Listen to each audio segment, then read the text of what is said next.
most insane experience of my life, both booking it and then shooting it. We did 5 months, and it was in Atlanta, which is now one of my favorite cities, and it was so fun. It's a big budget movie, and working on it every day felt like truly so immersive, and yeah, it was great.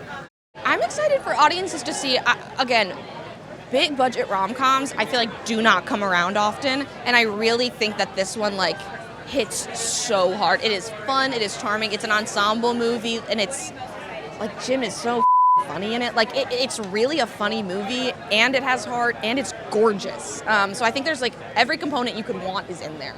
So what's crazy is Ruby, my character, wears mini dresses every day, and I'm like, I'm not used to that. And so at first I was like, no, please don't put me in these. And then every day, like once I got the hair done and the dress on, and we were on set, I was like, oh, I'm in the 60s. Like there was a point where Scarlett and I were shooting a scene, and they were playing the original audio recording from the moon landing, and her and I, we both looked at each other, we had tears in our eyes after, because we were like, oh, that was the most real thing ever. It felt like we were really there. If I could take someone to space, I'd take Scarlett. I think we'd have a cute time up there. It's just got so much style. It looks beautiful. I mean, you should have seen like the sets, the wardrobe, just like, I could not believe like the length that all the departments went to make this thing look the way it did. So I'm just so proud and lucky to be in it. Well, we actually studied, there's a lot of footage of the astronauts and the way they dressed. Mary Zochries, who did the wardrobe for this movie, I mean, there were, hours and hours long sessions with her trying on different stuff. I don't know, it was amazing.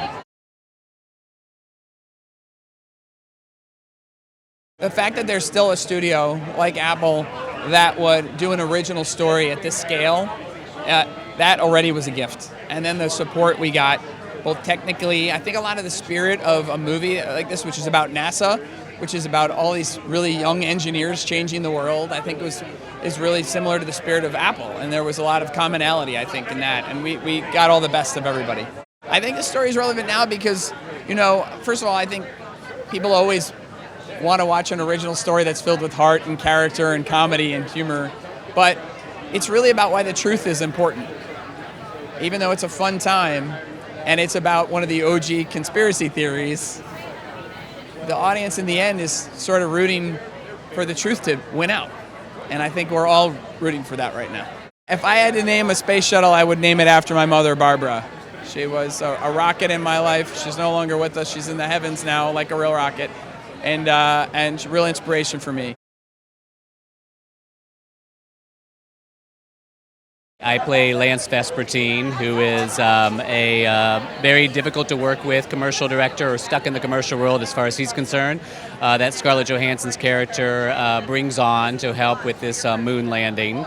And yeah, I only came to it in the sense that I got an email, there was an audition, and I was like, I hope I can get it. And so it was like a few rounds of that with Greg and then with Scarlett for chemistry. So I'm very lucky and grateful. I like to say I'm just channeling Greg Berlanti, as if that's who he is, but he's not. No, but I think we all know these type of people that we can take in small doses, so I just sort of pulled from that. No directors I would even want to speak of. Lovely in both ways. To have a theatrical release and then to fall onto Apple TV is sort of like best of both worlds. To hopefully get people into the theater, mainly to enjoy it with strangers, which I think is the most infectious way to watch a movie. But then also to know that come whenever it's on Apple TV to revisit and new eyes will find it, that they miss it in the theater. I think Neil Armstrong is the most famous astronaut in history, so he needs very little introduction. But I think something that we wanted to highlight in this film, in talking with his family, was just to bring out his sense of humor. He's such a caregiver. He'll play down his own injuries, make sure everybody else is okay. He doesn't want to get credit for landing on the moon first. He just wants to talk about the 400,000 people who helped everybody get there. So, I mean, in terms of being honored to take on any historical real figure, Neil was at the top. It's hard to really fathom and take in the grandeur of that, but I think this is something that everybody has some kind of touchstone with. After they came back and crashed down, they went on a world tour. So hopefully everybody can, I think with this movie particularly, it has a sense of romance, it has a sense of historical significance, it also has a sense of heart. You know, it meant so much to each of these people, including Channing and Scarlett's characters, who have overcome personal tragedy and in order to come together and do something great, you know? So I really feel like the epic movie that is a non-superhero movie has been lost a little bit, and I think this movie delivers on all of that. Apple got the tone of this film immediately. They immediately were excited by the fact that it was an original concept that wasn't based on pre-existing IP, and that which has become sort of the norm, unfortunately, for most studios. And Apple just was not afraid of that. They were not afraid of making something original that you had to educate the audience about. I think for them it fit very much into what Apple is all about. It's gorgeous and it looks so beautiful on the big screen, and I think it's one of those sort of summer films that feels like it's a perfect date night film. It's great for families. It sort of satisfies a lot of desire, and I hope people see it as sort of a welcome